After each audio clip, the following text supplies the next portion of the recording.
The Story of the Little Piglet Part 2. Dad brought the piglet home and gave it to us. We were so happy. It was a beautiful and playful little piglet. We could play with it too. At that time, the only other animal in our house was a jet black dog. That dog was a stray we had taken in from the street, as it didn't have a proper owner. Unlike other dogs, it was very brave. Even if someone sneezes at the door, our dog will run for miles in fear. So, we are confident that our little piglet will not be harmed by this brave dog.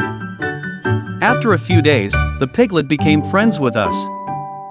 Not just with us, but it also started playing with the dog. Back then, we lived on a 2-acre land near a rubber estate, far from the town.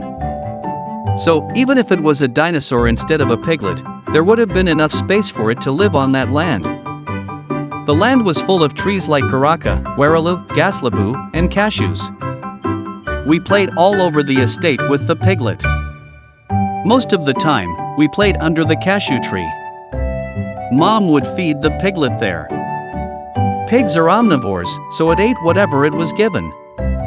Not just vegetables, fruits, and yams, it even started eating things like rice, bread, and buns. Since it was well fed, the piglet grew up very quickly. Because of the food and care, the piglet became more attached to Mom than to us.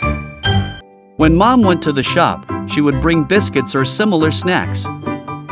She would share them with the dog and the piglet. After some time, the piglet understood that food only came when Mom returned from the shop. It was clear that it wasn't a foolish piglet. So, the clever piglet started accompanying Mom to the shop instead of waiting for her return. Whenever Mom left for the shop, the piglet would follow her down the road. People would stare at them, and dogs would bark. Mom was embarrassed. People were used to seeing someone walking with a dog, but no one had ever seen someone walking with a pig. Not just that, it would even tug at her skirt, asking for food. Sometimes, it would tear the hem of her dress. Because of this, Mom started sneaking off to the shop when the piglet wasn't looking. But even that didn't work. After a short while, the piglet would come running and squealing after her.